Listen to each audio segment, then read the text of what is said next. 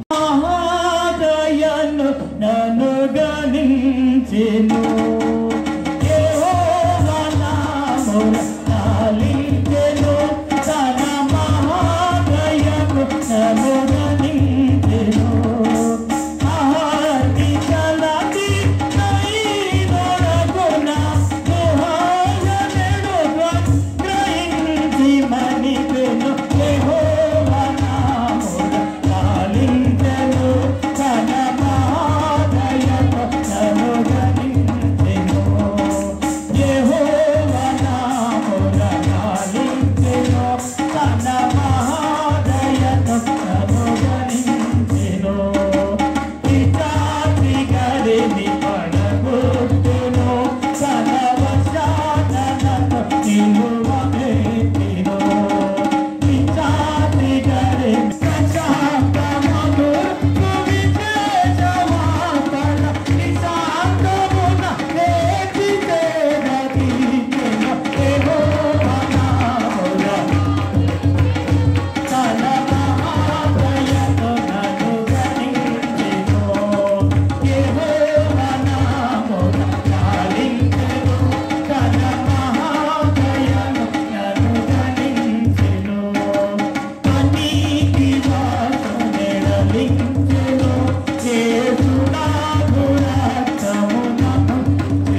పరిశుద్ధమైన నామమునకు మహిమ కలుగును గాక.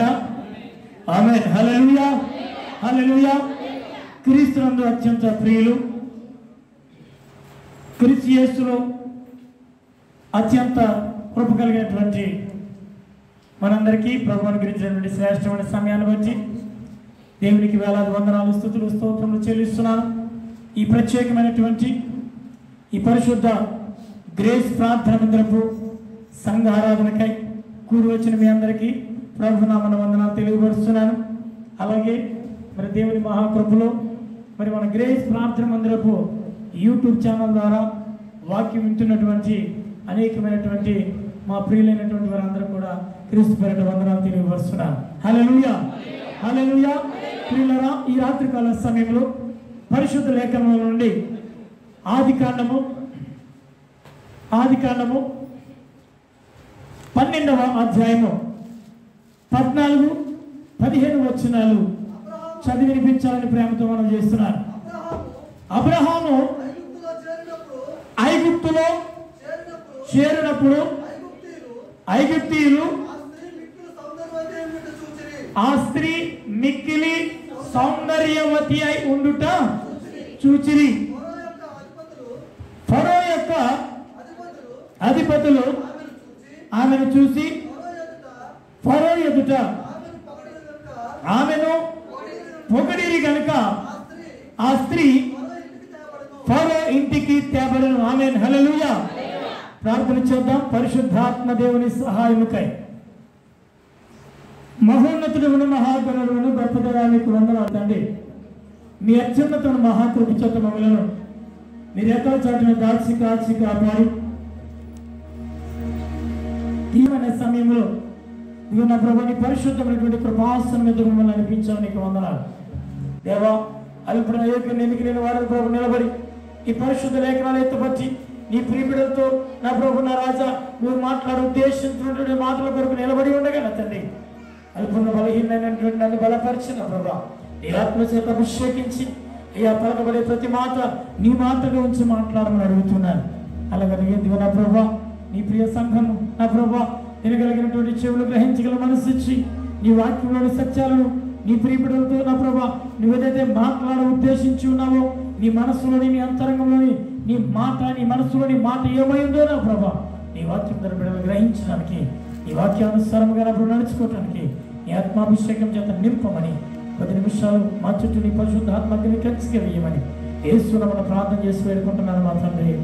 ఆమేన్. హల్లెలూయా, హల్లెలూయా. చాలా జాగ్రత్తగా ఈ రాత్రి ఈ వాక్యాన్ని వినాలని ప్రేమతో మనం చేస్తున్నాను. ఈ రాత్రి మనం ధ్యానించబోయే అంశము మనం ఆరాధిస్తున్న దేవుడు శ్రమలోనైనా మనల్ని విడువడు. ఆమేన్. హల్లెలూయా. ఒకసారి చెప్పండి నాతోటి, మనం ఆరాధిస్తున్న దేవుడు శ్రమలోనైనా మనల్ని విడువడు. ఆమేన్. హల్లెలూయా. ప్రియమైన దేవుని బిడ్డలారా, మరొకసారి ఆ వాక్య భాగాన్ని ఈసారి సుస్పష్టంగా తప్పులు లేకుండా చదివినిపించాలని కోరుతూ ఉన్నాను. అబ్రాము ఐగుప్తులో చేరినప్పుడు ఐగుప్తీయులు ఆ స్త్రీ మిక్కిలి సౌందర్యవతి ఉండుట చూసిరి. ఫరో యొక్క అధిపతులు ఆమెను పొగిడిరి గనుక ఆ స్త్రీ ఫరో ఇంటికి తేబడిన. ఆమేన్. హల్లెలూయా. ప్రియులారా, అక్కడ ఇందాక నేను అలా అందుకనే చదివించాను. అబ్రహాము కాదు, ఇంకా రాలేటప్పటికి ఇంకా అబ్రాము. హల్లెలూయా. ఈ వాక్యం చదువుతున్నప్పుడు చాలా సూటిగా స్పష్టంగా ఆ సమయ సందర్భాలు కూడా దృష్టిలో ఉంచుకొని చదవాలి. హల్లెలూయా. ప్రియ దేవుని బిడ్డలారా, అబ్రాము ఎటువంటి స్థితి నుంచి ఎటువంటి స్థితికి నడిపించబడ్డాడు అనేది మనందరికీ బాగా తెలిసినటువంటి విషయమే. హారాను అనే ప్రాంతంలో ఎండిన నేల మీద బ్రతుకుతున్నటువంటి దినాలలో అబ్రాము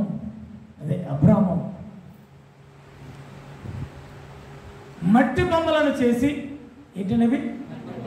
మట్టి బొమ్మలను చేసి వాటిని కాల్చి వాటికి రంగు వేసి బుట్టలో పెట్టుకొని పట్టుకుని వెళ్ళి అంగడిలోకి వాటిని అమ్మి అదే దేవుళ్ళుగా, మట్టి బొమ్మలు అంటే ఏదో బొమ్మలు కాదు, దేవుళ్ళు దేవతల బొమ్మలను చేసి అమ్ముకొని బ్రతికే పరిస్థితిలో ఉన్నాడు. ప్రియదేవులారా, హల్లెలూయా.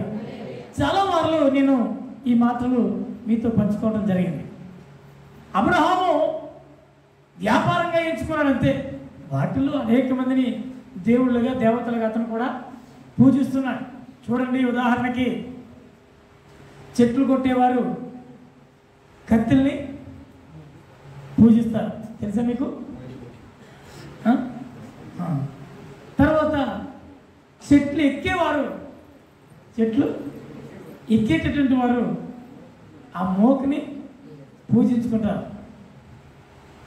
అలాగే ప్రియులారా, ఈ బొమ్మలు అమ్ముకుని బ్రతుకుతున్నటువంటి అబ్రాము కూడా ఆ బొమ్మల్లో కొన్నిటిని పూజించుకుంటూ అవే దేవుళ్ళుగా భావించుకుంటూ బ్రతుకుతున్న జనాలు.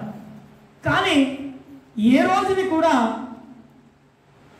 ఆయన దేవుళ్ళుగా అనేక మందికి అమ్ముతున్నటువంటి ఆ విగ్రహాలు ఏ రోజుని కూడా ఆ బొమ్మలను తయారు చేసి అమ్ముతున్నటువంటి అబ్రాముతో మాట్లాడిన వైనమో లేదు, అవి చూసిన వైనమో లేదు. ఇదంతా మనకి బాగా తెలిసినటువంటి చరిత్ర. ప్రియమైనటువంటి దేవుని బిడ్డలారా, అయితే అనుకోకుండా ఒక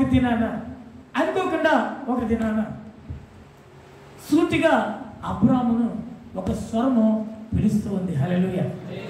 అబ్రామా అని సర్వశక్తివంతుడైన దేవుడు పేరు పెట్టి అబ్రామును పిలిచినప్పుడు దేవుళ్ళగా ఆశ్చర్యపోయాడు. ఇప్పుడు వరకు ఎవరైనా నాతో మాట్లాడుతుంది ఎవరు అని తేరి చూశాడు, కానీ ఒక రూపం ఆయనకి కనపడలేదు. ఏదో ఒక ప్రకాశమానమైనటువంటి ఒక వెలుగు, ఒక మహా వెలుగులోంచి ఒక స్వరము మాట్లాడుతుంది తప్ప మాట్లాడుతుంది ఎవరో చూడలేదు ప్రియులారా. అయినప్పటికీ కూడా దేవుడు అంటున్నాడు, అబ్రామా, నువ్వు ఉన్నటువంటి దేశం నుంచి, నీవు ఉంటున్న ఇంటిని విడిచి, నీ దేశాన్ని విడిచి, నీ అయిన వారిని విడిచి, అందరిని విడిచి నేను చూపిస్తున్నటువంటి దేశానికి రమ్మని చెప్పాడు. ప్రియదేవులారా, ఆశ్చర్యం ఏంటంటే ఇక్కడ బాగా మీరు గుర్తుంచుకోవాల్సిన ప్రాముఖ్యమైన మాట, ఈయన పిలిచింది ఎవరు? అబ్రాముని పిలిచింది ఎవరు? ఎలా ఉంటాడో తెలుసా ఆయనకి? అమ్మా, ఇదివరకు ఎప్పుడైనా ఆయనతో మాట్లాడాడు ఈయన? లేదు.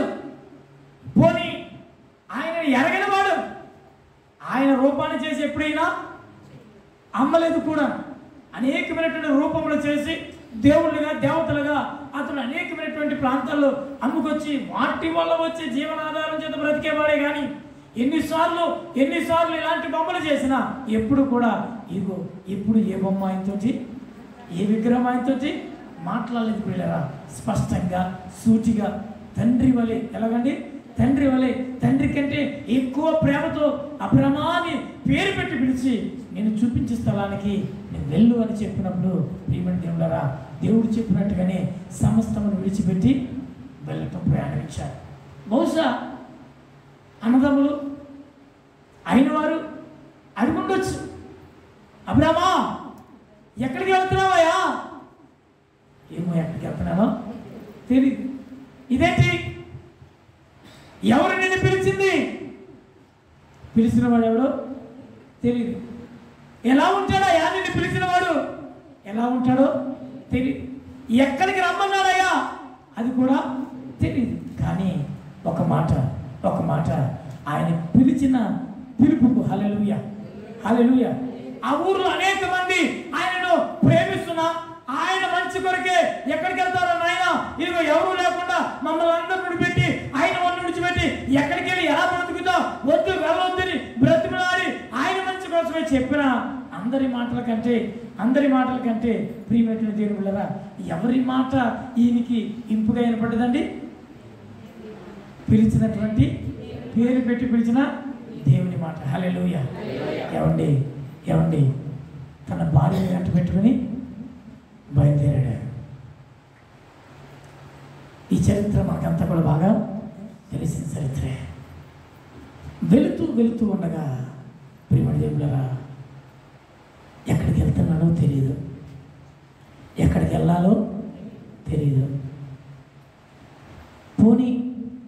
ఆ పిలిచిన దేవుడు ఎలా ఉంటాడో కూడా తెలియదు. గమ్యం లేని బ్రతుకు. భార్యను తీసుకొని బయలుదేరాడు. వెళ్ళిపోతున్నాడు. ప్రియమైన దేవుని బిడ్డలారా, వెళుతూ ఉండగా ఐగుప్తు దేశపు రాజు తన భార్యని ఎత్తుకుని వెళ్ళిపోయాడండి. అరణ్య ప్రయాణం. ఇప్పటికే ఇంటికి నుంచి బయలుదేరి వచ్చాడు, కానీ ఎక్కడికి వెళ్ళాలో తెలియదు, ఎటువైపు ప్రయాణమో తెలియదు. ఇలాంటి ఈ తెలియనటువంటి ప్రయాణంలో ఎందుకు వచ్చామో అన్నది కూడా తెలియనటువంటి పరిస్థితుల్లో ఒక మాట అన్నాడు, నిన్ను అనేక మంది జనములకు తండ్రిగా చేస్తాను అన్నాడు. ఈ ఒక్క మాట పట్టుకుని వచ్చేస్తున్నాడు. వస్తూ ఉండగా సడన్గా ఘోరమైనటువంటి అపాయం, ఘోరమైనటువంటి సంగతి ఈయనకి ఎదురైంది. పిల్లారా, తన భార్యను రాజు ఎత్తుకుని పోయాడు. అక్కడ మనం చదివినటువంటి వాక్యంలో అలా ఒకసారి చదువుదాం.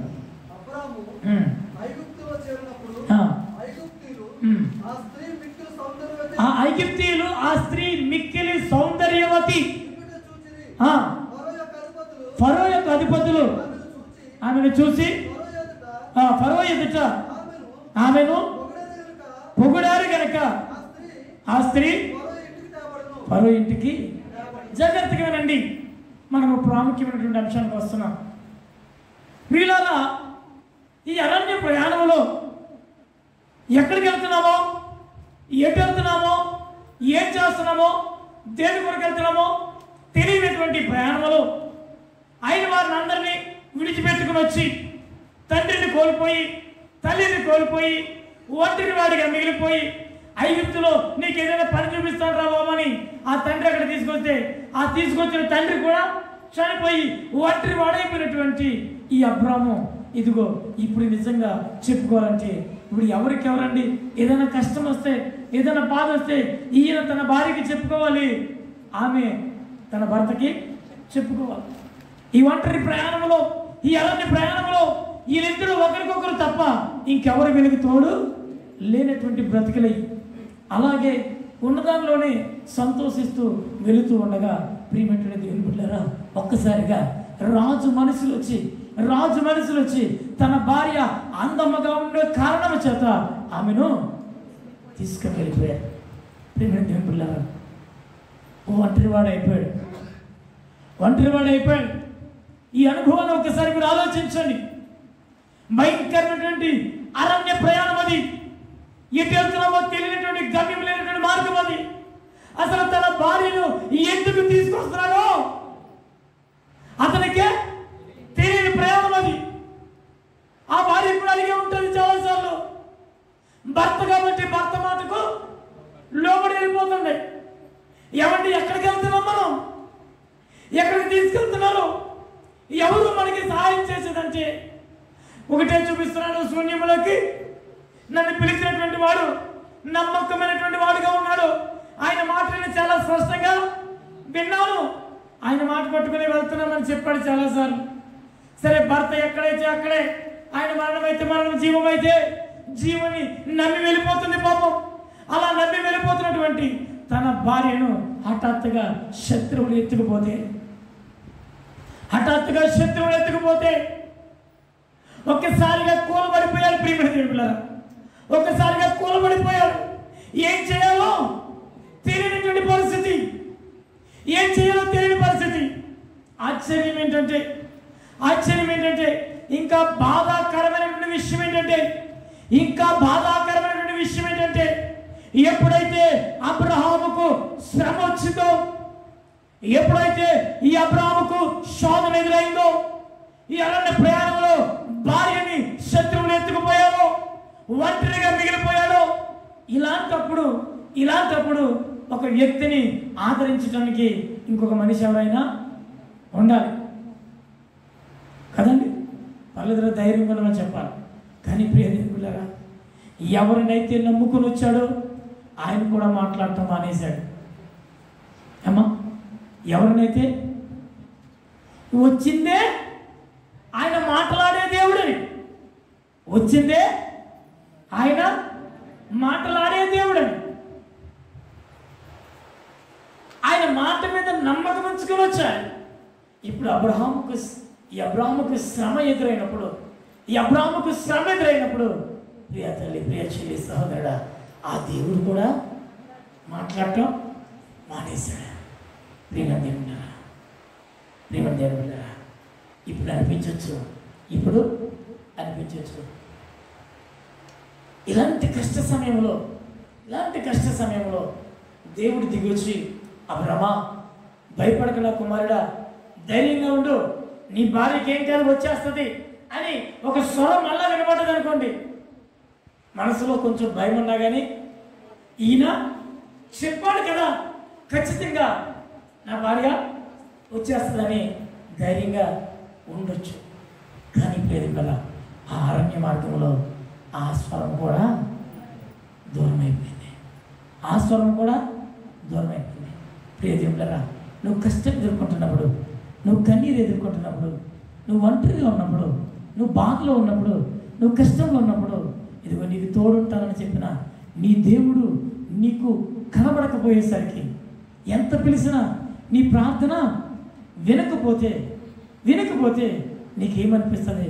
నా దేవుడు ఏమైపోయాడు కదండి, నా దేవుడు ఏమైపోయాడు, నేను కష్టంలో ఉన్నప్పుడు నా దేవుడు ఏమైపోయాడని ఆశ్చర్యం, ఒకరింత బాధ మనకు కలగదంటారా?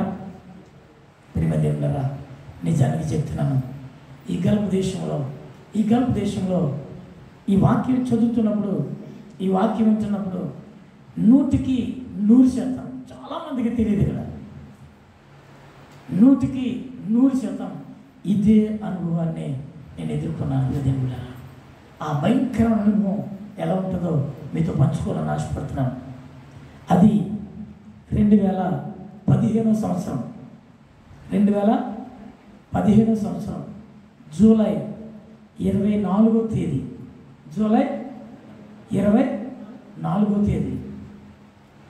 నేను నా భార్య కలిసి బహ్రెయిన్ వచ్చి అప్పటికి సుమారుగా 5-6 నెలలు మాత్రమే అయింది.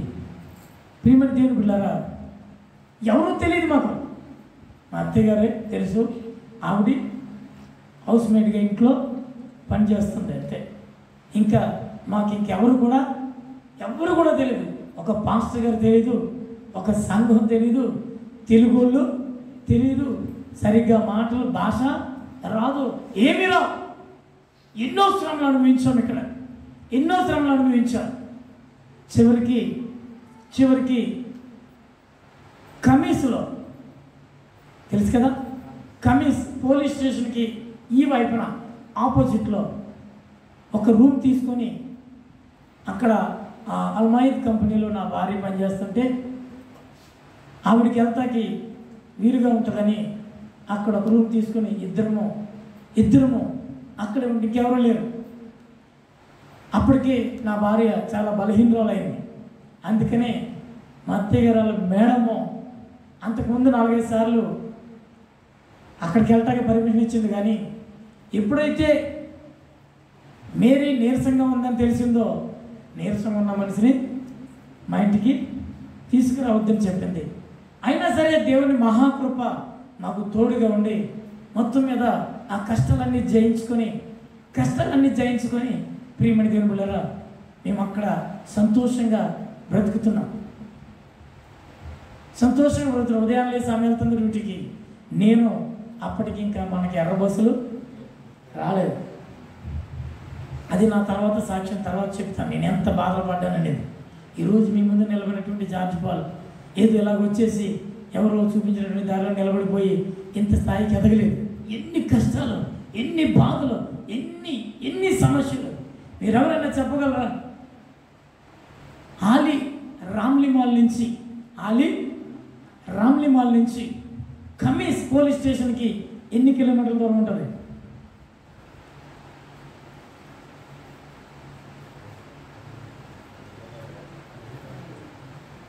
దగ్గరైతే కాదు, సిగ్నల్కి రావాలి రామ్లీమాల్ కలిసి, అక్కడి నుంచి ఇస్సర్ టౌన్ మీదుగా సల్మాబాద్ సిగ్నల్ దాటుకుని అక్కడి నుంచి ఆ బ్రిడ్జ్ దాటుకుని యువతలకు వచ్చి శైలా దాటుకుని చిదాబ్స్ దాటుకుని కమీస్ పోలీస్ స్టేషన్ కాడికి రావాలి. ప్రతిరోజు రాత్రి 8 గంటల డ్యూటీ దిగి ప్రతిరోజు నడకే. మీరు నమ్ముతారా? అంత ప్రయాసపడుతున్నాను, దేవుని మహాకృప. అయినా సరే సంతోషమే, అయినా సంతోషంగానే బ్రతుకుతున్నా. ఒకరోజు భయంకరమైన సంగతి జరిగింది పిల్లరా, భయంకరమైన సంగతి. ఎందుకు ఈ మాటలు నాకు జ్ఞాపకం వచ్చిందో తెలియదు. ఈ వాక్యం చదువుతున్నప్పుడు, ఈ వాక్యం గురించి ఆలోచిస్తున్నప్పుడు ఈ మాటలు మీతో చెప్పాలని ఆశపడుతున్నాను.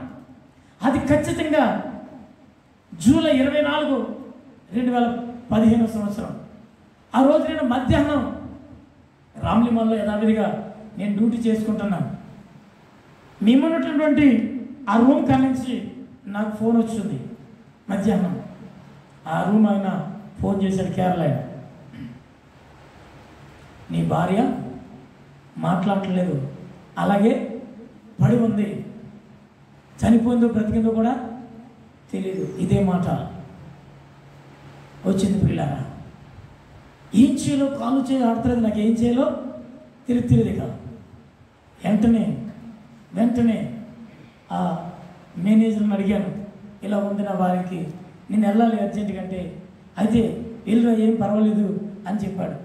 నిజానికి చెప్తున్నాను ప్రియమైన దేవుడా, అబ్రహాము కూడా నాకంటే ఎక్కువ అక్కడ కన్నీరు కార్చుంటాడు అనుకుంటున్నా. తన భార్యని తీసుకెళ్ళిపోయేటప్పటికి ఒంటరి అయిపోయాడు, దిగులుగా కూడక పడిపోయాడు. ఎవరు లేడు, ఎవరు సహాయం చేసేవారు లేకపోయేసరికి ఇదిగో బహుశా నేను కూడా ఆ రోజుని ప్రియ దేవుని బిడ్డలారా పరిగెత్తుకుని ఇదిగో ఆ రోడ్డు మీద ఆ రౌండప్ దగ్గర, ఆ రామ్లీమాల్ రౌండప్ దగ్గర అప్పుడు ఈ పెద్ద రోడ్లు చేయలేదయ్యి. అప్పుడు ఆ పక్కనే పోలీసులు పికెటింగ్ చేసేవారు. పోలీసు కార్లు ఉన్నాయి అక్కడ, పోలీసు కార్లు 3 కార్లు ఉన్నాయి. మీరు నమ్మరు ప్రియమైన దేవుని బిడ్డలారా, వాళ్ళ కాళ్ళ మీద బ్రతమాలని, దయచేసి నన్ను అర్జెంటుగా కమిస్ తీసుకెళ్ళండి ప్లీజ్ అని బ్రతమాలు అడిగాను. నాకు తెలియదు వాళ్ళ ఆ పాయింట్లో ఉంటే అక్కడి నుంచి ఎక్కడికి వెళ్ళకూడదట. కాళ్ళ వల్ల బ్రతమాలను, కానీ వాళ్ళు అయ్యా నీకు సహాయం చేయాలని ఉంది, కానీ మేము ఇక్కడి నుంచి రాకూడదు, కావాలంటే ఎవరిదైనా కార్ ఆఫ్ చేసి ఎక్కిస్తామని చెప్పారు. కానీ ఆ పరిస్థితిలో నాకు ఇంకా రెండో మాట వినే ప్రసక్తి లేదు. ఏడ్చుకుంటూ ఆ రోడ్డు మీద బోరున ఏడ్చుకుంటూ ప్రియం దేవులారా, ఆ రోడ్డు మీద మిట్ట మధ్యాహ్నం వేళ ఏమైంది నా వారికి, ఏమైంది ఇప్పుడు నా పిల్లలు అడిగితే ఏం చెప్పలేను, ఏమైపోను మా పరిస్థితి అని చెప్పి గొల్లున రోడ్డు మీద ఏడ్చుకుంటూ కమిసి దాకా వచ్చేసాను ప్రియమైన దేవులారా. పరిగెట్టేస్తాను రోడ్డు మీద, పరిగెత్తుకుంటూ వచ్చేస్తాను, మధ్యాహ్నం పరిగెట్టుకుంటూ వచ్చేస్తాను. పరిగెట్టుకెళ్ళినంత చక్క ఇది కళ కాదు, సత్యంగా నిజం జరిగింది. పరిగెట్టుకుంటూ వచ్చాను ప్రియమైన దేవులారా. ఎంతమందిని అడుగుతున్నానో, ఆ పోలీసులు ఆద్యతనంటే వద్దు ఆలస్యమైపోతామని పరిగెత్తుకుంటూ వెళ్ళిపోయానే, కానీ ఎదరికి వెళ్ళిన తర్వాత ఆ సిగ్నల్ కాడ ఆగిన కార్లన్నింటినీ నన్ను అడుగుతున్నాను, ఎవరు సహాయం చేయకూడదానికి ఇంకా ఆలస్యమైపోతుంది, ఎంతకంతకి వెళ్ళిపోతేనే నయమని చెప్పి పరిగెట్టుకుంటూ ఆ భయంకరమైనటువంటి ఎండలో పరిగెట్టుకుంటూ వెళ్ళాను ప్రియదేవులారా. ఎందుకు ఈ మాటలు చెప్తానంటే అప్పుడు నా గుండె పగిలిపోయింది. ఆ మాటలు, ఆ పరిస్థితులు, ఆ సమయం మేము ఎప్పటికీ మర్చిపోలేము. దేవుడు మాకు తోడుగా ఉన్నాడు కనుక ఆ రోజున ఎంతమందిని పిలిచినా, ఎవరిని సహాయం అడిగినా ఎవరు సహాయమో చేయలేరు. భయంకరమైన పరిస్థితి నుంచి దేవుడు మమ్మల్ని కాపాడాడు. భయంకరమైన పరిస్థితి నుంచి దేవుడు మమ్మల్ని తప్పించాడు. భయంకరమైన వ్యాధి నుంచి ఏమైపోవాలి, ఆ రోజు ఏదైనా జరుగుంటే, దేవుడు మమ్మల్ని విడిచిపెట్టుంటే, దేవుడు మాకు తోడుగా కనుక లేకుండా ఉంటే ఈ రోజున జార్జి పాలు లేడు ఇక్కడ. ప్రేమను దేవుడారా, ఒంటరికరమైన పరిస్థితి. నాకు నిజంగా ఈ వాక్యం చదువుతున్నప్పుడు నా బ్రతికే జ్ఞాపకం వచ్చింది, నా స్థితి జ్ఞాపకం వచ్చింది, నా పరిస్థితి జ్ఞాపకం వచ్చింది. ఇదిగో ఆ రోజు నేను ఎలాగైతే పరిగెట్టిన రోడ్డు మీద ఒక పిచ్చోళ్ళగా ఎలాగైతే పరిగెట్టిన రోడ్డు మీద, బహుశా అబ్రహాము కూడా తన భార్య కొరకు అలాగే పరిగెట్టున్నాడే.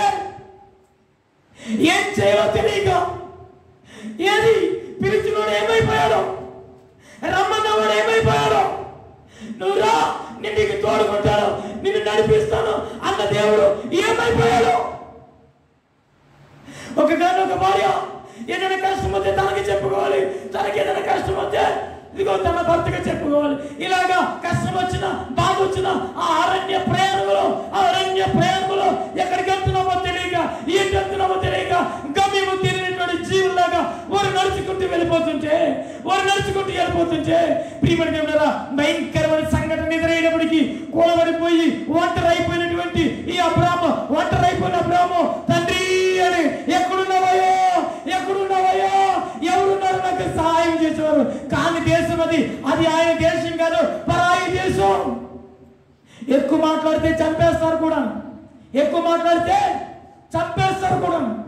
ఆ పరిస్థితుల్లో అదే అన్నాడు, తన భార్యను ఎత్తిపోతుంటే అన్నాడు, అమ్మా చారా ఈయనెవరని అడిగితే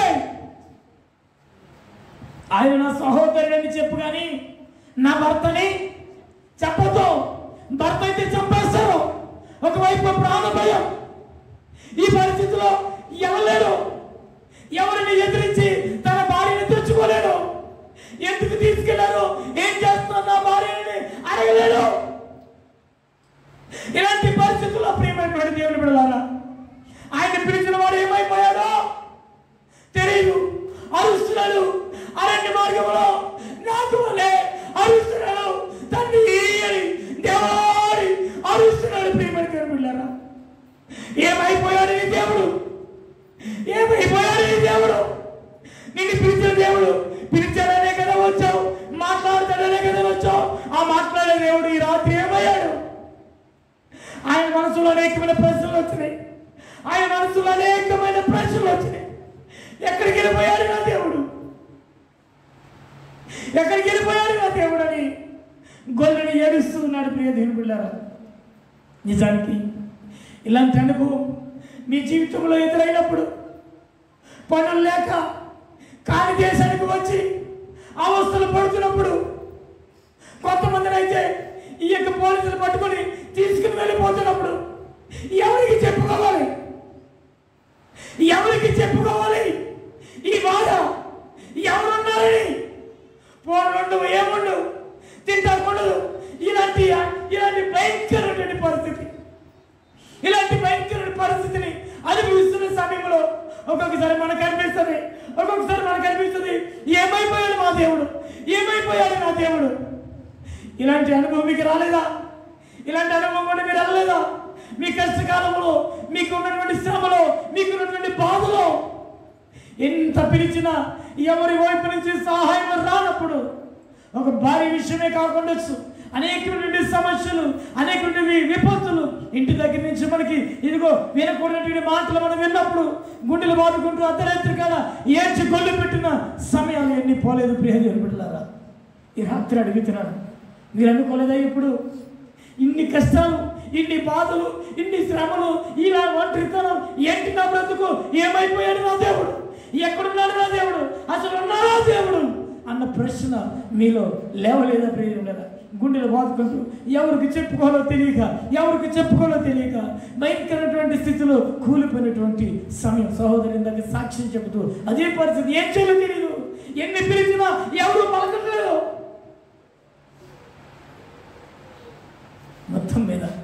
మొత్తం మీద దేవుడు తప్పించి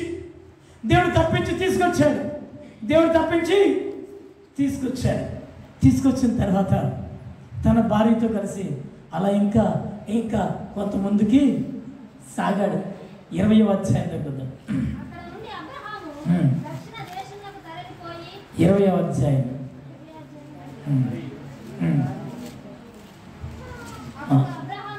అక్కడ చూడండి.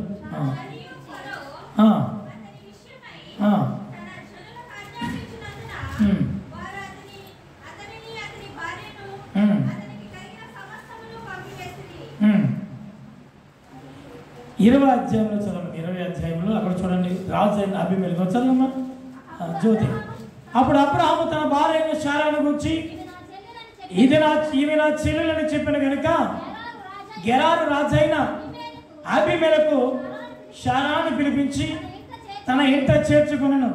ఆయనను చూడండి ప్రియమైన పిల్లరా, దేవుడు మాట్లాడాడు, అక్కడి నుంచి తన భార్యను విడిచిపెట్టాడు. ఇప్పుడు మళ్ళా అబ్రహాము తన భార్యను తీసుకొని ఇంకా కొంచెం ముందుకెళ్ళేటప్పటికి మళ్ళా అక్కడ రాజు అయినటువంటి అబీమెలెకు, ఎవరు? అబీమెలెకు మళ్ళా తన భార్యను తీసుకొని, అబ్రహాము భార్యను తీసుకుని మళ్ళా ఎత్తుకుపోయాడు. చూడండి ఈ పరిస్థితి ఎలా ఉంటుందో ఒకసారి చెప్పండి. ఈ పరిస్థితి ఎంత భయంకరంగా ఉంటుందో చెప్పండి. మళ్ళా కోల్పడిపోయాడు. ఆశ్చర్యం ఏంటంటే ఈసారి కూడా దేవుడు మాట్లాడలేదు. ఏమండి, పిలిచిన దేవుడు నమ్మకమైన దేవుడు కాదంటారా? చెప్పాలి నోరెప్పి, నమ్మదగిన దేవుడు కాదంటారా? మీరు వచ్చి ఇక్కడ మీరు ఆరాధిస్తున్నారే, మీరు ఆరాధిస్తున్న మీ దేవుడు నమ్మదగిన దేవుడు కాదంటారా? అమ్మా చెప్పండి, నోరు చెప్పండి, నమ్మదగిన దేవుడు కాదంటారా? మరి నమ్మదగిన దేవుడు అయితే నువ్వు కష్టంలో ఉన్నప్పుడు ఏమైపోయాడు? నేను అడిగితే నీకు అనిపించలేదా? అసలు నాకు ఎందుకు ఇన్ని శ్రమలు? అసలు నేను దేవుడిని ఆరాధిస్తున్నాను, అన్ని చేస్తున్నాను, నా దేవుడు ఏమైపోయాడు? అసలు దేవుడు ఉన్నాడా అని ఆ ప్రశ్న నీకు ఎప్పుడు తలకలేదా? కోకొల్లలో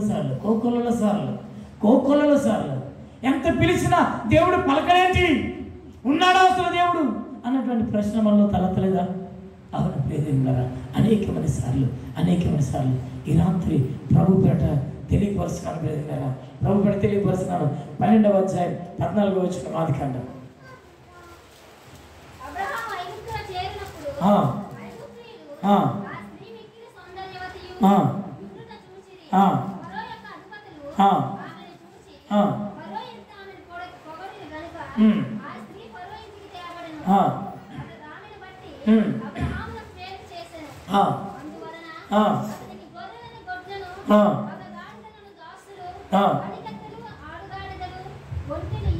ఇంటి ఇవ్వబడను.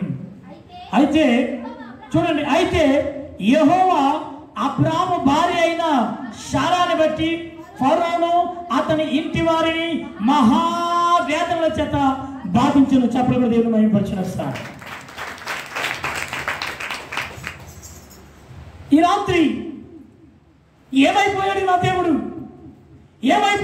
దేవుడు అని గోళ్ళను ఏడుస్తున్నటువంటి అబ్రహాముకు వచ్చిన ప్రశ్నే ఈ రాత్రి నీలో కూడా మెదిలితే నిజమే కదా, నేను చాలాసార్లు కానుకలిచ్చాను, చాలాసార్లు ఉపవాసం నుండి ప్రార్థన చేస్తాను, ఎంతో భక్తిగా నేను బ్రతుకుతాను, నా కష్టంలో, నా బాధలో, నా ఇరుకులో ఎందుకు నన్ను దేవుడు ఇలా ఒంటరిగా వదిలిపెట్టాడు, ఏమైపోయాడు నా దేవుడు అన్న ప్రశ్న నీకు తలెత్తి ఉంటే కనుక ఈ రాత్రి ఆ ప్రశ్నకి సమాధానం ప్రభు ఇవ్వబోతున్నాడు. హల్లెలూయా, హల్లెలూయా, హల్లెలూయా.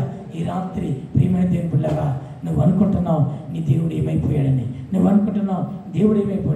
ఏమయ్యాడో తెలుసా? దేవుడు ఆ సమయంలో దేవుడు ఎక్కడికి వెళ్తాడో తెలుసా? నువ్వు కష్టంలో ఉన్నప్పుడు, నువ్వు బాధలో దిగులుగా పడిపోయినప్పుడు, నువ్వు రోగంతో పడిపోయినప్పుడు, నువ్వు ఒంటరిగా పడిపోయినప్పుడు, నువ్వు చెరసాల్లో ఉన్నప్పుడు, నువ్వు కష్టంలో ఉన్నప్పుడు, నీ యొక్క పరిస్థితులు తలకిందలైపోయినప్పుడు, అది నీ కుటుంబ జీవితమైనా సరే, అది నీ భార్య అయినా సరే, అది నీ బిడ్డలైనా సరే, అది నీ భర్త అయినా సరే, అది నీ తల్లి అయినా సరే, అది నీ తండ్రి అయినా సరే, ఏ కష్టమైనా, ఏ వేదన అయినా, ఏ సమస్య అయినా, ఏ రోగమైనా, ఏ విధమైనటువంటి ఇబ్బంది అయినా, నువ్వు ఆ సమస్యతో బాధపడుతున్నప్పుడు, బోరున కన్నీరు కార్చి ఏడుస్తున్నప్పుడు, ఎవరు నాకు దిక్కు లేరు, నా బతుకింతే, నా పరిస్థితి ఇంతే, ఇదిగో నేను ఇంక చస్తే బాగుండని నిన్ను నీవే చేతులెత్తుకున్నటువంటి ఆ దినాన్న నీ దేవుడు ఏమయ్యాడు అనేటువంటి ప్రశ్న నీకు వస్తే కనుక ప్రభు రాత్రి సమాధానం ఇస్తున్నాడు.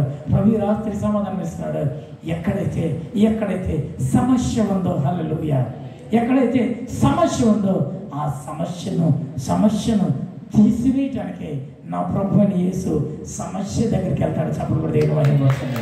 హల్లెలూయా, హల్లెలూయా, హల్లెలూయా. ఇదిగో ఫరో తన భార్యని తీసుకెళ్ళాడు. ఇప్పుడు దేవుడు ఎక్కడికి వెళ్ళాలి? అబ్రాహాము దగ్గరికి వచ్చి అబ్రాహామును ఓదార్చాలా? లేకపోతే తన భార్యను ఎత్తుకెళ్ళి ఫరో దగ్గరికి వెళ్ళి ఫరోతో పోరాడి, శత్రువుతో పోరాడి, సమస్యతో పోరాడి, అవమానంతో పోరాడి, వ్యాధులతో పోరాడి, బాధలతో పోరాడి జయించి ఇదిగో నీకు కలిగిన దాన్ని మళ్ళా నీ ఎదురు తీసుకురావాలా? హల్లెలూయా, దేవుడు యథార్థమైన దేవుడు, ఆయన ఆయన నమ్మదగిన దేవుడు. హల్లెలూయా. ఎప్పుడైతే తన భార్యను ఎత్తుకెళ్ళాడో, ఎప్పుడైతే తన భార్యను ఎత్తుకుపోయాడో శత్రువు దగ్గరికి వెళ్ళాడు. హల్లెలూయా.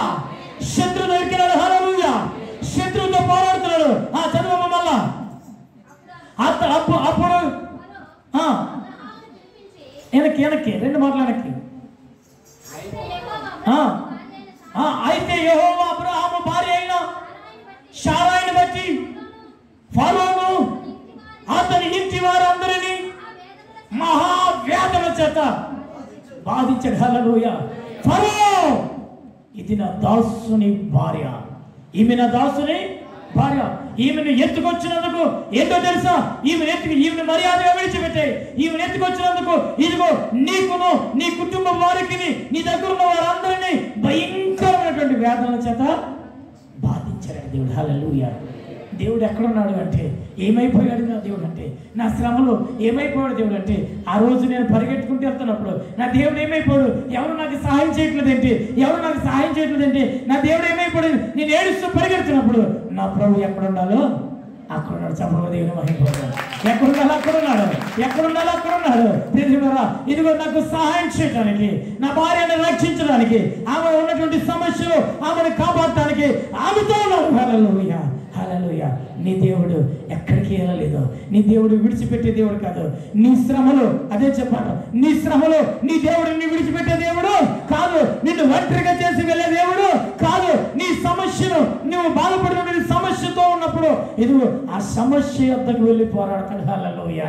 హల్లెలూయా. అబీమెలెకు రాజు కూడా తన భార్యను ఎత్తుకుపోయినప్పుడు 20వ అధ్యాయం 3వ వచనం,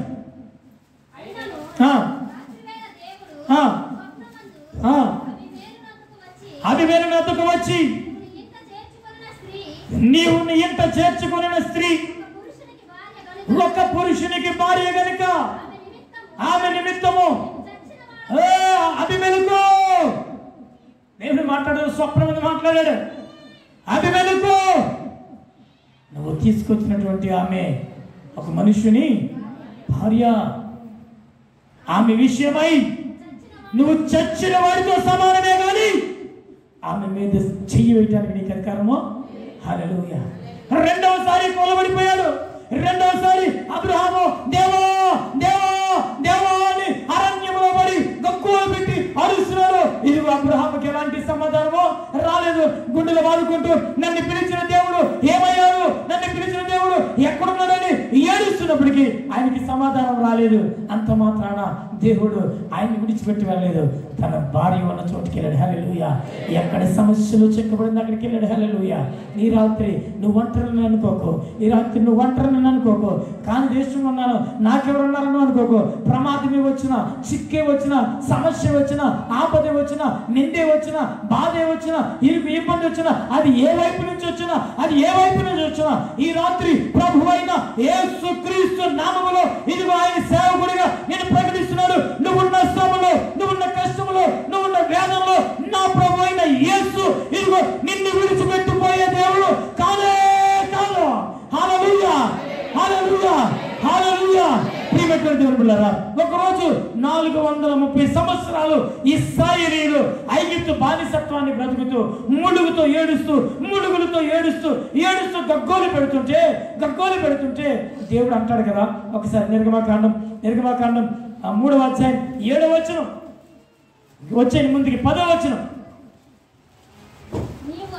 3:10 కాగా ఒక్కసారి 7వ వచనం బ్రదర్ 7 యెహోవా ఇట్లనెను, నేను ఐగుప్తులో ఉన్న నా ప్రజల బాధను నిశ్చయముగా చూచితిని, పనులలో తమను కష్టపెట్టు వారిని బట్టి వారు పెట్టిన మొర నేను వింటిని, వారి దుఃఖమును నాకు తెలిసి ఉన్నది కాబట్టి ఐగుప్తీయుల చేతిలో నుంచి వారిని విడిపించడానికి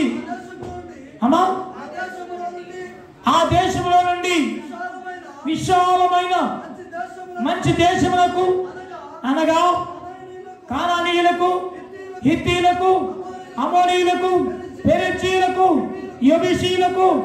యెబూసీయులకు నివాస స్థానమైన పాలు తేనెలు ప్రవహించు దేశమునకు వారిని నడిపించుటకు దిగి వచ్చి ఉన్నాడు. ఆమేన్. చప్పట్లు కొట్టి దేవుని మహిమపరచండి. హల్లెలూయా. ఇశ్రాయేలు ప్రజలు 430 సంవత్సరాలు భయంకరమైన బానిస బ్రతుకుతుండగా యజమానులు వారిని పెట్టే శ్రమ వల్ల వారు ఏడుస్తూ ములుగుతూ ప్రార్థన చేస్తున్నారు.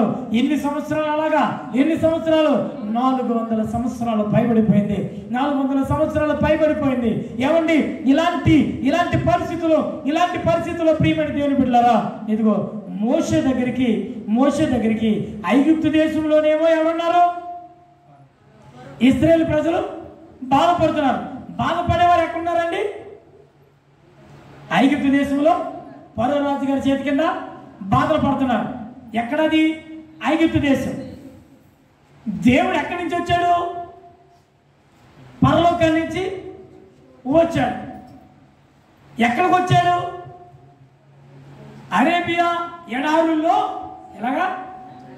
అరేబియా ఎడారుల్లో మిద్యాను అనే దేశంలో ఒక కొండ మీద గొర్రెలను మేపుకుంటున్నటువంటి మోషే దగ్గరికి వచ్చాడు. జాగ్రత్తగానే. దేవుని కార్యాలు ఎంత ఆశ్చర్యం! 430 సంవత్సరాల నుంచి ఏడుస్తూ మొర పెడుతుంటే దేవుడు వచ్చి అంటాడు, నా ప్రజలు పెట్టిన మొర నేను విన్నాను, వారి కార్చిన కన్నీరు నేను చూశాను, ఇక చాలు వాళ్ళని విడిపించుదామని నేను పరలోకాన్ని నుంచి దిగి వచ్చాను. ఎందుకు వచ్చాడు ఈయన? చెప్పాలి. మీరు మాట్లాడుకుంటే అర్థం కాదు. ఎందుకు వచ్చాడండి? ఎందుకు వచ్చాడని చెప్తున్నాడు? వారి యొక్క శ్రమ నుండి వారిని విడిపించడానికి, వారి కష్టాల నుంచి వారిని విడిపించడానికి స్వయంగా ఆయనే చెప్తున్నాడు. ఆ కష్టాల నుంచి, ఆ బాధల నుంచి విడిపించి పాలు తేనెలు ప్రవహించే మంచి దేశాన్ని ప్రవేశపెట్టడానికి నేను వచ్చానని ఎవరితో చెప్తున్నాడు? మోషేతోటి చెబుతున్నాడు. వీళ్ళరా మోషేకి ఆశ్చర్యం వేశాడు. ఇదేంటి నాయన, బాధపడుతున్న వాళ్ళేమో ఎక్కడో ఐగుప్తులో ఉన్నారు, వాళ్ళని విడిపించడానికి వచ్చిన వాడువేమో పరలోకం నుంచి వచ్చాడు. ఇప్పుడు విడిపించేవాడు ఎక్కడికి వెళ్ళాలి? పేషెంట్ చూడాలనుకుంటే, హాస్పిటల్లో ఉన్న పేషెంట్ని చూడాలనుకుంటే మనం ఎక్కడికి వెళ్ళాలి? ఎక్కడికి వెళ్ళాలండి? పేషెంట్ దగ్గరికి వెళ్ళాలి. అంతేనా? పేషెంట్ ఎక్కడ ఉంటే అక్కడికి వెళ్ళాలి. మరి ఈయనేమంటున్నాడు? ఎక్కడో ఐగుప్తు దేశంలో వాళ్ళ మొర పెడుతుంటే, వాళ్ళు ఏడుస్తుంటే, వాళ్ళు మొరెన్నానన్నావు, వాళ్ళ బాధలు చూశానన్నావు, వాళ్ళ కష్టాలు చూశానన్నావు, వాళ్ళు విడిపించడానికే నేను దిగి వచ్చాను అన్నావు. స్పష్టంగా ఉంది. వారిని విడిపించడానికి నేను దిగి వచ్చి తిని అన్నావు. అన్ని బాగున్నాయి. వచ్చినోడు అక్కడికి వెళ్ళాలి, కానీ ఇక్కడికి వచ్చావు ఏంటి ఆయన? అరేబియా దేశానికి వచ్చావు, ఈ మిథ్యాన దేశానికి వచ్చావు. ఇక్కడికి వచ్చి ఇదిగో అరణ్యములో మందల మేపుకుంటా నా దగ్గరికి వచ్చి ఈ మాట నాకెందుకు చెప్తున్నాను ఆయన? ఆ చల్లని కవరేదో ఆ దగ్గరికి వెళ్ళి నేను వచ్చాను కదా ఆయన, మీరు ఇంకా భయపడకండి, మిమ్మల్ని విడిపిస్తాను, ఆ పర్వతో మాట్లాడతాను, చేయాల్సిందేదో చేస్తాను, ఆడి మాట్లాడకపోతే అవసరమైతే ఆడితో యుద్ధమో చేస్తాను, అంతకీ వినకపోతే ఆయన చంపైనా సరే మిమ్మల్ని ఎక్కడి నుంచి తీసుకెళ్తానంటే 7 శివులు కాస్త చల్లబడతాడు. ఏమా? కానీ మన దేవుని కార్యాలు బహు ఆశ్చర్య కార్యాలు. అవి కంటికి, చెవికి, హృదయమునకు గోచరంగా. ఏడుస్తున్న వాళ్ళు అక్కడ ఉన్నారు. ఈయన ఎక్కడో పారిపోయి ఎప్పటికీ ఆ దేశంలో ఒక హత్య చేసి అని కప్పెట్టి ఇప్పుడు ఆ నింద ఎక్కడ బయటపడిపోతామని చెప్పి ఇంచుమించుగా 40 సంవత్సరాల నుంచి ఎక్కడో అరేబియా దేశానికి వెళ్ళిపోయి అక్కడ వాళ్ళ మామగారి మందలు మేపుకుంటూ గుట్టు చప్పుడు కాకుండా బ్రతుకుతున్నటువంటి మోషే దగ్గరికి వెళ్ళే దేవుడు. హల్లెలూయా, హల్లెలూయా. ఎందుకంటే సమస్యను అక్కడి నుంచి నరికి రావాలి. హల్లెలూయా. సమస్యను అక్కడి నుంచి తవ్వుకి రావాలి. ఎందుకంటే ఇదిగో ఈ ఇశ్రాయేలు ప్రజలు విడిపించడానికి సరి అయిన నాయకుడు ఎవరంటే ఇదిగో మోషే కనుక మోషేని విడిపించి మోషే ద్వారా విడిపిస్తానంటున్నాడు, విన్నానంటున్నాడు, నడిపిస్తానన్నాడు, అన్నీ చేస్తాన్నాడు. కానీ ఈయన మాత్రం ఎగుతూ రానంటున్నాడు, నువ్వు వెళ్ళి అంటున్నాడు. హల్లెలూయా. గొప్ప దేవుడు నీ దేవుడు. నిన్ను శ్రమలో విడిచిపెట్టే దేవుడు ఏమాత్రం కాదు. నీ దేవుడు కష్టంలో నిన్ను విడిచిపెట్టే దేవుడు కాదు. ఆయనకు తెలుసు ఎక్కడి నుంచి నిన్ను తప్పించాలో, ఏ పరిస్థితి నుంచి, ఎవరి దగ్గర నుంచి నీకు సహాయం చేయాలో, ఏ పరిస్థితులు గుండా నిన్ను నడిపించాలో నా ప్రభువుకు తెలుసు కనుక నిన్ను విడిచిపెట్టడు. నువ్వు కన్నీరు కార్చొద్దు రాత్రి, నువ్వు ఒంటరిని అడగవద్దు, నీ కష్టంలో నువ్వు కుంగిపోవద్దు, నువ్వు కష్టంలో దిగులు పడిపోవద్దు. ఇదిగో నువ్వు ఆరాధిస్తున్న దేవుడు నీ కష్టంలో నిన్ను ఒంటరిగా విడిచిపెట్టి వెళ్ళిపోయే దేవుడు ఏమాత్రం కాదు. ప్రియమైన ఈ శిష్యులు ఒకరోజు పడవలో వెళ్తూ ప్రయాణం చేస్తుంటే భయంకరమైన తుఫాన్ వచ్చేసింది. భయంకరమైన తుఫాన్ వచ్చేసింది. యేసయ్య ఎక్కడున్నాడు? నావా అడుగు భాగానికి వెళ్ళి ఆయన హ్యాపీగా పడుకున్నాడు. ఈయన కలవర పడిపోతున్నారు, వీళ్ళు భయపడిపోతున్నారు. ప్రియమైన దేవుడారా, ఆయన అంటాడు, ప్రభు మేము సమస్యలో చిక్కిపోయాం, నీకు చింత లేదా? నా గురించి బాధ లేదా? నిద్రపోతున్నావు, మేము నశించిపోతున్నామయ్యా, మమ్మల్ని రక్షించు. ఆశ్చర్యం, దేవుని ప్రేమ, దేవుని కార్యం, అద్భుతం. ఈ రాత్రి నీకు ధైర్యం కలగాలి. నీ పరిస్థితులు ఎలా ఉన్నప్పటికీ కూడా, నీ కుటుంబ పరిస్థితులు ఎలా ఉన్నప్పటికీ కూడా, నీ భార్యని బట్టి కానీ, నీ బిడ్డను బట్టి కానీ, నీ భర్తను బట్టి కానీ, నీకున్న అప్పులను బట్టి కానీ, నీకున్న రోగాన్ని బట్టి కానీ, నీకున్న సమస్యను బట్టి కానీ, నీకు పొరుగు నువ్వుకున్నటువంటి బాధను బట్టి కానీ, నువ్వు ఏ సమస్యను బట్టైనా నువ్వు బాధపడుతుంటే అది ఎలాంటి సమస్య అయినా నా ప్రభువుని యేసు నిన్ను సమస్యలో ఉండగా నిన్ను సమస్యలో ఉంచి ఆయన వెళ్ళిపోయే దేవుడు మాత్రము కాదు. నిన్ను చక్కబెట్టుకుని నడిపించే దేవుడని నా ప్రభువుని యేసు గడ మరొకసారి ప్రకటిస్తున్నాను. హల్లెలూయా. వీళ్ళు ఈ సమస్యలో చిక్కుపోతే అడుగు భాగానికి వెళ్ళి పడుకున్నాడు ప్రభు. వీళ్ళకి అర్థం కాని విషయం ఏంటంటే ఇప్పుడు సముద్రము పడవను ముంచేయాలంటే ఇప్పుడు ఎవరు చనిపోతారు? ముందు అడుగు భాగా నుండి నిద్రపోతున్న వ్యక్తి ఎవరి దగ్గరికి వస్తుంది సాగు ముందు? ఇప్పుడు చూస్తున్న వాళ్ళు అయితే ఈ పడవ మునిగిపోతుంటే అటో ఇటో సముద్రంలోకి దూకేస్తారు. ఎందుకంటే వీళ్ళందరూ గజెత్తగాలే, అందరూ చేపలు వేటాడేవాళ్ళే. కాబట్టి వీళ్ళ ప్రాణాలు రక్షించుకోవడానికి ఏదో రకంగా వీళ్ళు సముద్రంలో దూకేస్తారు.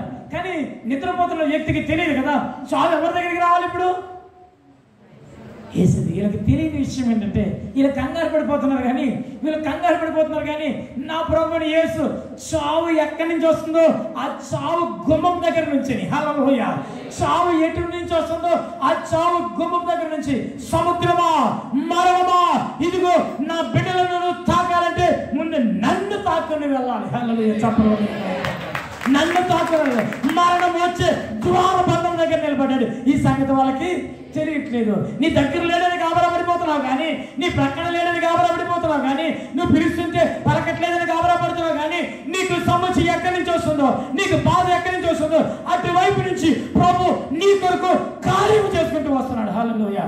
నమ్ముతున్న వారు దేవుని వైపు చెల్లించండి. హల్లెలూయా, హల్లెలూయా. ప్రియమైనటువంటి దేవుని బిడ్డలారా, నీ దేవుడు నేను ప్రకటిస్తున్న నా ప్రభు అయిన యేసు నువ్వు శ్రమలో, నువ్వు కష్టంలో ఉండగా, నేను బాధలో ఉండగా, నేను ఇరుకులో ఉండగా నన్ను విడిచిపెట్టి దూరంగా వెళ్ళిపోయే దేవుడు మాత్రం కూడా కాదు. దానికి నేనే రుజువు. ఎన్నో సమస్యలు, ఎన్నో అవమానాలు, ఎన్నో బాధలు, ఎన్నో ఇబ్బందులు ఎన్ని పడినా నా ప్రభు నాకు తోడుగానే ఉన్నాడు. హల్లెలూయా. నా ప్రభు నా వైపు అనేకమైనటువంటి నా పక్షంగా అనేకమైన కార్యాలు జరిగించుకునే వచ్చి మీ మధ్య సజీవుడిగా నిలబెట్టాడు. హల్లెలూయా, హల్లెలూయా. నేను ఒంటరిని కాదు, నా ప్రభు నాకున్నాడు. ఆమేన్, హల్లెలూయా. నేనెవరిని నా చదువు ఎంత, నా ఉద్యోగం ఎంత, నా జీవితం ఎంత, నా బిడ్డను తీసుకుని వచ్చి ఇక్కడ స్వేచ్ఛగా బ్రతకగలుగుతున్నానంటే దేవుని కృపే, దేవుని యొక్క కృపే, ఆయన దాచి ఉంచిన మేలే. ఈ శిష్యులు మరొకసారి పడవలో యేసయ్య లేకుండా వెళ్తున్నారు. ఎలాగా? యేసయ్య లేకుండా వెళ్తున్నారు. ఏమండి, మళ్ళా ఇదే సమస్య ఎదురైంది. సముద్రం అంటేనే తుఫాన్లు వస్తుంటాయి. భయంకరమైన తుఫాన్ వచ్చింది. ఏమండి, తుఫాను అలజడికి ఏం చేయాలో తెలియదు వీళ్ళకి. అలాంటి పరిస్థితుల్లో నా ప్రభుని యేసు ఆ సముద్రం యొక్క అలల మీద నడుచుకుంటూ వచ్చాడు. చప్పట్లు కొట్టకుండా ఎలా ఉండలేకపోతున్నా నాకు అర్థం అవుతుంది. ఎలా ఉండగలుగుతున్నాను మీరు? అలాగే ఎంత గొప్ప దేవుడు. సమస్యలు ఉంటే నడిచి వచ్చేస్తున్నాడు. ఏ అలలను చూసైతే భయపడిపోతున్నారు, ఏ అలను చూసైతే వీళ్ళు భయపడిపోతున్నారు, ఏ అల అయితే వచ్చి వీళ్ళు ముంచి సముద్రంలో చంపేసుకుని భయపడుతున్నారు, ఆ అలలను తొక్కుకుంటూ ఆ అలలను అడగొట్టుకుంటూ నా ప్రభువుని యేసు ఇదిగో ఆయన శిష్యులను చోటికి నడిచి వచ్చేస్తున్నాడు. హల్లెలూయా, హల్లెలూయా, హల్లెలూయా. నువ్వు భయపడద్దు, నీ శ్రమలో నువ్వు భయపడద్దు, నీ యొక్క కష్టంలో నువ్వు భయపడద్దు, నీ పరిస్థితులను బట్టి నువ్వు భయపడద్దు, నీ ఇరుకును బట్టి నువ్వు భయపడద్దు. నీ మీద ఎదుగుతున్నటువంటి అలాంటి సమస్య ఎలాంటిదైనా, అలాంటి సమస్య అది ఎంత పెద్దదైనా నా ప్రభువుని యేసు దానిని అణుచుకుంటూ నీ యొద్దకు వచ్చి నిన్ను నడిపించడానికి నా ప్రభువుని యేసు ఉన్నాడని ఈ రాత్రి ప్రకటిస్తున్నాను. హల్లెలూయా, హల్లెలూయా. కనుక నిరుత్సాహపడద్దు, భయపడద్దు, దిగులు చెందద్దు. నీ కష్టములో నీ దేవుడు నేను విడిచిపోడు, ఈ కష్టములో నీ దేవుడు నేను విడిచిపోడు. ఆయన ఆయన ఆయన తగినటువంటి సహాయంతో నీ యొద్దకు రావడానికి సిద్ధముగా ఉన్నాడని. సమస్య ఎక్కడుందో, రోగం ఎక్కడుందో, బాధ ఎక్కడుందో, ఆ యొక్క సమస్యకు విరుగుడు ఎటువైపు నుంచి ఉందో అటువైపు నుంచి ఆయన నీకు సహాయం చేసుకుంటూ వచ్చే దేవుడని అనేకమైన సార్లు ఏమండి నా జీవితంలో నేను చూశాను. సమయం అయిపోతుంది, నా జీవితంలో చూశాను. నాకు కొన్నిసార్లు అత్యవసరంగా డబ్బులు కావాల్సి వచ్చినప్పుడు, అందరికీ అవసరం అవుతున్నాయి డబ్బులు కావాల్సి వచ్చినప్పుడు మనం ఎవరినో నమ్ముకున్నాం. నిజానికి వాళ్ళ మీద మనం చాలా హోప్స్ పెట్టేసుకున్నాం. కానీ అటువైపు నుంచి సహాయమో కొన్నిసార్లు రాదు. అనుకోకుండా ఎవరికో ఫోన్ చేస్తే అరే నాకెందుకు చెప్పలేదు నువ్వు అని వాళ్ళ సహాయము ఎప్పుడు ఎదురవలేదండి పరిస్థితి. ఆశ్చర్యపోతూ ఉంటారు అలాంటి పరిస్థితులు ఎదురవు. మనం అనుకోము, మనం ఊహించం. అప్పటికప్పుడు ప్రభు తలంపించి అటువైపు నుంచి సహాయాన్ని అందిస్తాడు. ఎక్కడికి వెళ్ళిపోయాడు సమస్యలు అంటే ప్రభు వాళ్ళతో మాట్లాడటానికి వెళ్ళాడు. హల్లెలూయా, వాళ్ళతో మాట్లాడటానికి వెళ్ళాడు. ఇశ్రాయేలు ప్రజలు అబ్రహాము తన భార్యను ఫరో ఎత్తుకుపోతే ఎక్కడికి వెళ్ళాడు ప్రభు అంటే ఫరోతో మాట్లాడటానికి వెళ్ళాడు. నిజానికి నాతో మాట్లాడటం కంటే ఆ రోజు నా భార్య బాధలో ఉన్నప్పుడు నాతోటి ప్రభు నడిచొత్తం కంటే నా భార్య దగ్గర ఉండటమే మేలు కదండి కదా. వీడు శత్రువుతోటి నాతోటి మాట్లాడరా బాబు నువ్వు కంగారు పడకరా, ఉండరా నాయన కంగారు పడకరా నాతోటి నన్ను బొచ్చగిస్తూ కూర్చున్నాడు అనుకోండి, ఆడింకా రెచ్చిపోతాడు. ఆడింకా రెచ్చిపోయి ఏదో రకంగా కొట్టాలని చూస్తున్నాడు శత్రువు. నన్ను బొచ్చగించడం కంటే, నాతో మాట్లాడటం కంటే ఆడి దగ్గర నువ్వు నా కుమారుడు మీద చేయటానికి లేదని ఆడిని కంట్రోల్ చేయటమే అసలైనటువంటి పద్ధతి. కనుక ప్రజలుగా నీ శ్రమలో, నీ దుఃఖంలో, నీ బాధలో, నీ కన్నెల్లో ప్రభు నిన్ను విడిచిపోడు. ఆయన నీతోటే ఉంటాడు, నిన్ను నడిపిస్తాడు. ఈ యొక్క ధైర్యం కలిగి నీ విశ్వాస జీవితాన్ని, ఆత్మీయ జీవితాన్ని ప్రభు యొద్దకి, గురి యొద్దకి పరిగెట్టేలాగా పరిశుద్ధాత్మ నడిపింపులో నడవమని ప్రేమతో మనం చేస్తూ ఈ మాటలు ముగిస్తున్నాను. దేవుడి మాటలు దీవించుగాక. ఆమేన్. ఎవరు కూడా ఆలోచన పడ్డదు, ఒక్క 5 నిమిషాలు ప్లీజ్, ఒక్క 5 నిమిషాలు ఈ రాత్రి ప్రభు యొక్క సాన్నిధ్యాన్ని పొందుకోబోతున్నాం. హల్లెలూయా, ప్రభు యొక్క సాన్నిధ్యాన్ని పొందుకోబోతున్నాం. హల్లెలూయా, హల్లెలూయా. ప్రార్థన చేస్తావా? నీ సమస్య ఏంటి? ఎందుకు నువ్వు దిగులు పడుతున్నావు? నీకున్నటువంటి బాధ ఏంటి? నీకున్నటువంటి కష్టం ఏంటి? అది నీ భార్య, అది నీ బిడ్డ, అది నీ భర్త, నీకున్నటువంటి అప్పుల, నీకున్నటువంటి వీసా సమస్య, నీకున్నటువంటి బాధల, ఏంటి రోగమా, ఏంటి రాత్రి నువ్వు కలిగి ఉన్నటువంటి సమస్య ఏంటి? రాత్రి నువ్వు కలిగి ఉన్న సమస్య ప్రభుని యేసు ఉన్నాడు.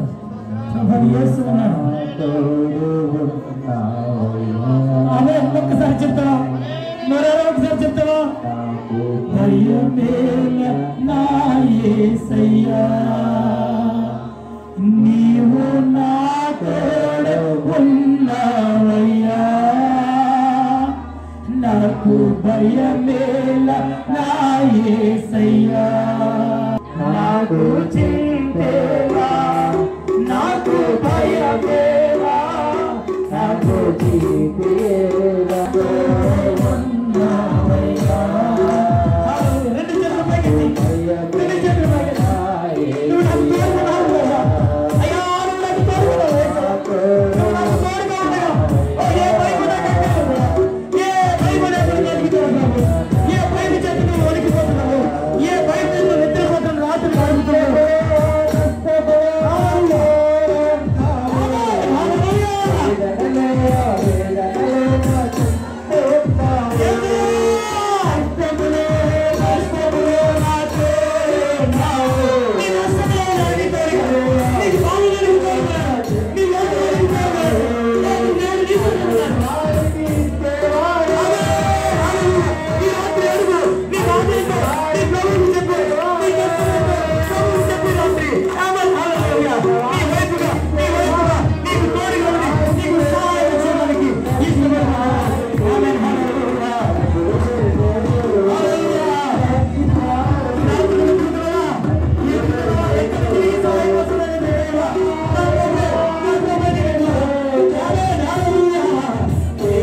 నాకు తోడుగా ఉన్నావు ప్రభు.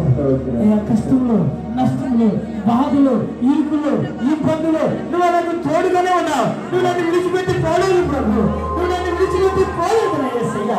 నీకు స్తోత్రం. నేను లేవలేని పరిస్థితున్నప్పుడు నాకు తోడై ఉండి నన్ను లేవనెత్తుతున్నావు. నేను కన్నీటితో ఏడుస్తున్నప్పుడు అయ్యా నా స్నేహితులుగా వచ్చి నన్ను ఆదరించి నా కన్నీరు తుడుస్తున్నావు అయ్యా.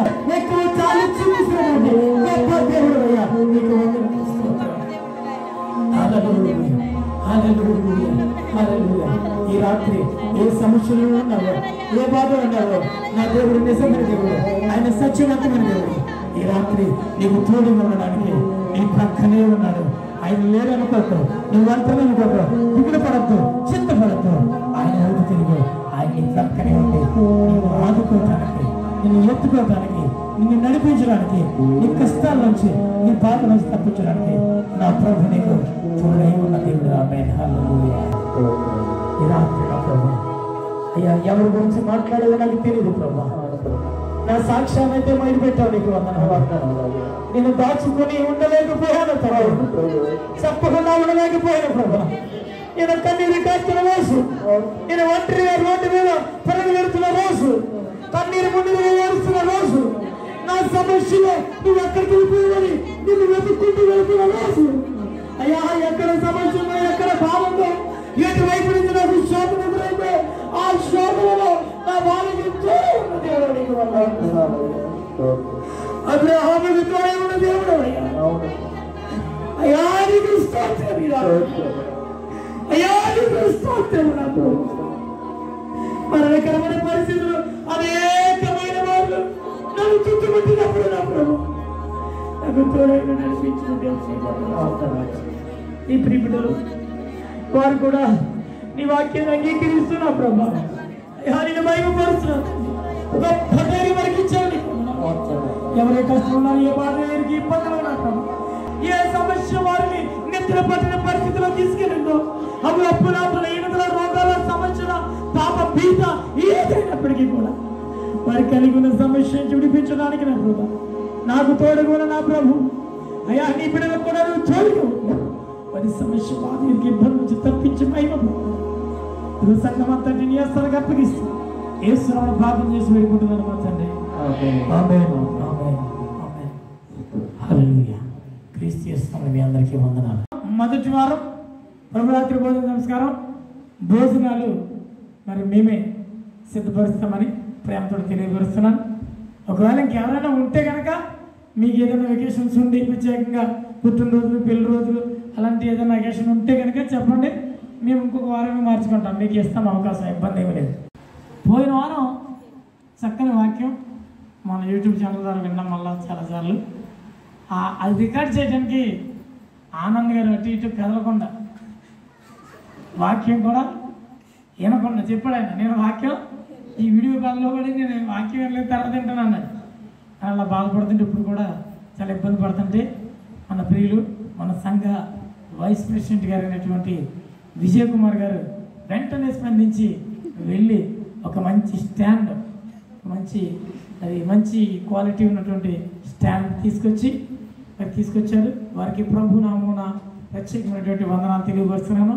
మరి తొందరలోనే మళ్ళీ వారి యొక్క పిల్లలు మన మధ్యలోకి రాబోతున్నారు. తొందరలోనే జరుగుతున్నటువంటి కార్యక్రమాలన్నింటిలో కూడా ప్రార్థన చేయాలని కూడా ప్రేమతో మనం చేస్తున్నాం. హల్లెలూయా. ప్రార్థన చేద్దాం. మహాపరిశుద్ధుడు, మహోన్నతుడు, సర్వశక్తివంతుడు దేవానికి వందనాలు, స్తోత్రాలు. ఈ రాత్రి ద్వారా ప్రభు ఈ శుక్రవారం ఆరాధన మీ నామ మహిమార్థమే ఎంతో ఘనంగా మర్యాదగా మీరు జరిగించారు. మీకు వందనాలు, స్తోత్రాలు ప్రభు. ఇదిగో నా తల్లి ఏ విధమైనటువంటి ఆశలతో సన్నిధికి వచ్చామో నా ప్రభు నిన్ను ఆరాధించుకోగలిగాం ప్రభు. నీకు వందనాలు. స్పష్టమైన మాటలతో, ధైర్యం ఇచ్చే మాటలతో నా ప్రభు ఎండిన మోరును సిగిరింపచేసే మాటలతో, ఎడారిలో సెలయేరు లాంటి నీ మాటలతో నా ప్రభు బ్రతుకు మీద ఆశలు పుట్టించగలిగిన నీ మాటలతో మమ్మల్ని దర్శించి ఇది నన్ను మాతో మాట్లాడినందుకే నీకు వందనాలు, స్తుతులు, స్తోత్రాలు చెల్లిస్తున్నాను. కృపా సత్య సంపూర్ణుడా ఇదిగో నా ప్రభు ప్రత్యేకమైనటువంటి అయ్యా ఈ రాత్రి వరకు సరే గ్రేస్ ప్రార్థన మందిరం అంతటిని నీ దగ్గర నా స్థలకు అప్పగిస్తున్నాను. దీవించండి, ఆశ్రయించండి అయ్యా. పురుషులనేమి, స్త్రీలనేమి, యవన బిడ్డలనేమి, చిన్న బిడ్డలనేమి పెద్దవారినేమి, బాలింతలనేమి, గర్భిణీ స్త్రీలనేమి ప్రతి ఒక్కరిని కూడా నీ దగ్గర అసలు అప్పగిస్తున్నాను. దీవించి ఆశ్రమించి నీ కృప చేత నింపండి ప్రభా. గ్రేస్ ప్రాంతర సంఘ సభ్యులుగా ఉండి నా ప్రభా, వారు విడిచిపెట్టి వచ్చిన వారి కుటుంబాల కొరకు, ఆ కుటుంబాల దీవెన కొరకు ప్రార్థిస్తున్నాం. ఈ రాత్రి సమృద్ధికరమైన దీవుల చేత ఆశీర్వదించండి. ఎక్కడ సమస్య ఉందో, ఎక్కడ ఇబ్బంది ఉందో, ఎక్కడ కన్నీరు ఉందో, ఎక్కడ వేదన ఉందో అక్కడ మీరు ఉండండి ప్రభు. నీకు వందనాలు ఇస్తున్నాడు నా తండ్రి. వారి సమస్యలన్నింటి కూడా విడుదల చేయమని అడుగుతున్నాను. సరోజని గారిని దినాన క్షేమంగా మంచిగా నడిపించినందుకు నీకు వందనాలు ఇస్తున్నాను. ఎందుకంటే ప్రభు అయ్యా ఉషా గారు నా ప్రభా, అయ్యా తండ్రి ఆ గదిలో ఉండిపోయినప్పుడు నా తండ్రి నా ప్రభా ఏం చేయడం జరిగే దిక్కుతోచక అయ్యా ఏడుస్తున్నాము నా ప్రభు. నా తండ్రి ఆలోచనగా వచ్చావు, ఆలోచనగా వచ్చింది నీవే, ఆ కర్రగా వచ్చింది నీవే నా ప్రభు. నీకు వందనాలు ఇస్తున్నాను. ఆ రోడ్డు చేతిలో నీ కర్ర వలే నా ప్రభా అయ్యా నువ్వు దిగి వచ్చిన ప్రభు, ఆ ఆలోచన పుట్టించిన తండ్రి ప్రమాదాల నుంచి తప్పించావు. నీకు వందనాలు ఇస్తున్నాను. అలాగే నా ప్రభు ఇదిగో తండ్రి అయ్యా ప్రమిల గారు కూడా కొంచెం ప్రార్థిస్తున్నాం. నీ కుమార్తె కాళ్ళలో ఉన్నటువంటి గాయాన్ని ఏ శ్రమ ముచ్చని ప్రభు. ఎందుకైనా ప్రభు బిడ్డ నిర్లక్ష్యం చేస్తుందో, ఒకవేళ ప్రభు ఆర్థిక పరంగా ఇబ్బందులు ఉన్నాయేమో నా ప్రభు. అయ్యా ఏ సమస్య ఉన్నప్పటికీ అయ్యా ఆ సమస్య దగ్గర మీరు దిగి రండి దేవానికి వందనాలు ఇస్తున్నాను. అక్కడ కూడా బాధ నుంచి తప్పించడానికి మీరు దిగి రమ్మని ప్రార్థిస్తున్నాను దేవా. నీకు వందనాలు ఇస్తున్నాను ప్రభు. అలాగే నా తండ్రి మరొకసారి నీ పరిశుద్ధమైన నామములో నా తండ్రి అయ్యా రాణి గారు హిద్రించి నీ బిడ్డను కూడా నీ గాయప నష్టంతో ముట్టి స్వస్థపడుతుంది ప్రార్థిస్తున్నాను. ఎంతమంది బలహీనలు ఉన్నారు ఆ బలహీనత నుంచి విడుదల ఇచ్చేయండి. నీకు వందనాలు స్తోత్రాలు. ఇంకా నా ప్రభా సరిగ్గా పనులు లేక ఇబ్బంది పడుతున్న బిడ్డలు తండ్రి వారిని జ్ఞాపకం తెచ్చుకుంటున్నాం ప్రభా. ఎందుకంటే తండ్రి ఆర్థిక పరమైన సమస్యలు, అప్పులు బాధల చేత ఇబ్బంది పడుతున్న వారు, ఇక్కడ రెంట కట్టుకోవడానికి కూడా ఇబ్బంది పడుతున్నటువంటి వారు, ఇంటికాడ డబ్బులు పంపించలేక ఏం చెప్పాలో తెలియక పిల్లల యొక్క ఫోన్లు కూడా ఆన్సర్ చేయకుండా అయ్యా నా ప్రభు ఏం చేయాలో తెలియక ఎటు తోచక ఉన్న వారు కూడా ఉన్నారు నా తండ్రి. ఈ మా గ్రేస్ ప్రాంతంలో ఉన్నటువంటి పిల్లలకు గృహాలు లేని వారికి గృహాలు ఇవ్వండి ప్రభా. నీ సహాయం తెచ్చండి. వ్యాధి బాధల చేత బాధపడుతున్న వారిని ముట్టి స్వస్థపరచండి ప్రభు. నీకు వందనాలు. ఈ గ్రేస్ ప్రాంతం ద్వారా జరగబడుతున్నటువంటి ఆరాధన ఈ యొక్క ప్రభు యూట్యూబ్ ఛానల్ ద్వారా ప్రపంచానికి పంపిస్తున్న నీకు వందనాలు. అమెరికా నుంచి, ఇండియా నుంచి, నెహ్రా నుంచి ఈ సువార్త ఉద్యమం మొదలైంది ప్రభా. ఎవరైతే నా ప్రభా బంధువులు దేశ దేశాల్లో ఉన్నారో నా ప్రభా వారందరికీ నీకు ప్రభు నా రాజా. నీవు నా ఈ సువార్తను ప్రకటించడానికి మేము కూడా నా ప్రభు నీ సంఘంలో ఆయుధములుగా లేన ప్రభా నీ పనికి వచ్చే పాత్రలో వాడబట్టడానికి చూపించండి. యూట్యూబ్ ఛానల్ అభివృద్ధి కలిగించండి ప్రభా. కూడా దీవించి నీరు కట్టి పెంచి పోషించి ఆశీర్వదించడం ప్రార్థన చేస్తూ ఎవరు ఏ సమస్యల కొరకు ఎదురు చూస్తున్నారో వారికి సహాయం దాచున్నారు. అలాగే ఈ రోజు భోజనాలు సిద్ధపరిచిన మా సోదరి కుమారి గారి బట్టి నీ కొందరు స్తోత్రాలు. అయ్యా దీవించండి, ఆశ్రయించండి. తన కష్టాల చేత పెట్టింది నా ప్రభా. దానికి 30 గంటలు 60 గంటలు 3 గంటలు ఇవ్వండి. అక్కడ వీరే సమస్య పాస్పోర్ట్ సమస్యలు బాధపడుతుంది ప్రభు. ఏసునామములో ఈ బిడ్డకి నీ కార్యములు దయచేయని ప్రార్థిస్తున్నాను ప్రభా. నీ ప్రియ కుమార్తె కావాల్సిన దీవెన ఆశీర్వాదము అయ్యా సమృద్ధికరమైన దీవెనలు అయ్యా లాంటి పుట్టినరోజులు ఎన్నో చేసుకోవడానికి దీర్ఘాయుష్య ఆశీర్వాదం ఇచ్చి మహిమ పనులను ప్రార్థిస్తున్నాను. సంఘ కమిటీ వారందరిని బట్టి నీకు వందనాలు. చక్కని music system, sound system operate చేస్తున్న బిడ్డలు, ట్రాన్స్పోర్ట్ లో సహాయపడుతున్న బిడ్డలు, అయ్యా సంఘ పరిచయం చేసినటువంటి సంఘ యవనస్తులు, పురుషులు నా ప్రభు, స్త్రీలు అనేక మంది ప్రతి ఒక్కరి మీద గెలస్థలకు అప్పగిస్తున్నాను. నీ కృప చేత దీవించి ఆశ్రయించి నీ చెప్పు నిరాకరణ ఆలస్యమైతే వచ్చే వారం నా ప్రభు పరిశుద్ధ బల కొరకు ఆత్మీయ సిద్ధపడి రావడానికి మమ్మల్ని నీ కృప చేత నింపమని మరొకసారి సహోదరి నా ప్రభు తాది సునీత గారు అయ్యా కానుక పంపించారు. అప్పుడు చేసి జరిపించిన పుట్టినరోజును బట్టి పొందనాలు. సంఘాన్ని ప్రేమించి కానుక ఇచ్చింది కనుక నీ బిడ్డను దీవించి ఆశ్రయించమని పొందమని మేము ఎవరి గురించి మర్చిపోయింటే వారికి రెట్టింపు దీవెనిచ్చి మహిమ పొందమని యేసునామమున ప్రార్థన చేసి పెట్టుకున్నాను మా తండ్రి. ఆమె పరలోకమున మా తండ్రి నీ నామం పరిశుద్ధపరచబడి కనుక నీ రాజ్యం వచ్చిన కనుక